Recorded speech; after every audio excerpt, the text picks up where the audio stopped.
This video is explaining algebra when we're dealing with substitution involving indices. We may be told some information. Here we've got x equals 2 and y is equal to minus 3. And we might want to find out, what does x squared equal? Well, first of all, I would substitute my value in. I know that x is 2, so I'm going to be writing down a 2, and that 2 has to be squared because I've written, instead of x, I've written 2, but then that is all squared. So 2 squared, that means 2 multiplied by 2, so I would end up with x squared is of course just equal to 4. That one was quite straightforward. If, however, I've been asked to find the value of y squared, of course I'm going to substitute my values back in.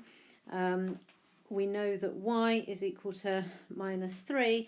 If I want to find out minus 3 squared, it's usually helpful to write it in brackets first. So minus 3 and all of that is squared. That means that the minus sign is part of the bit that's getting squared. So minus 3 multiplied by minus 3, of course 2 negatives multiplied together make a positive. So minus 3 times minus 3 becomes, it's actually going to be a positive 9. So that's plus 9. Now we're looking at an example where we've got m equals 4 and n equals minus 2.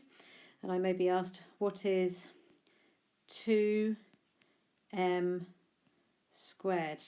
Now I have to remember everything to do with bid maths.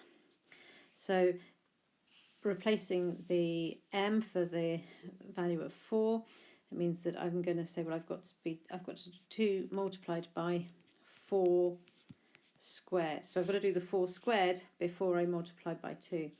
4 squared is, of course, 4 times 4, which is 16. So I've got 2 times by 16, which equals 32.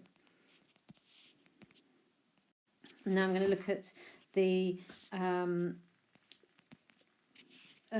when n equals minus 2, I want to know, what does 4n to the power of 3 means, or 4n cubed. So of course the 4 is going to be multiplied by n, which is minus 2, but that has to be cubed. Of course, remembering bid maths, I've got to do the cubing bit first. So I've got 4 multiplied by minus 2, multiplied by minus 2, multiplied by minus 2. So that's 4 multiplied by, now minus 2 times by minus 2, a minus times a minus makes a plus, so minus 2 times minus 2 is plus 4, and then multiplied by another minus 2, it gets me back to minus 8. So minus 2 cubed is minus 8. So I've got 4 multiplied by minus 8. And of course now that shows that it's going to be minus 32, because 4 times 8 is 32, and a positive times by a negative is a negative.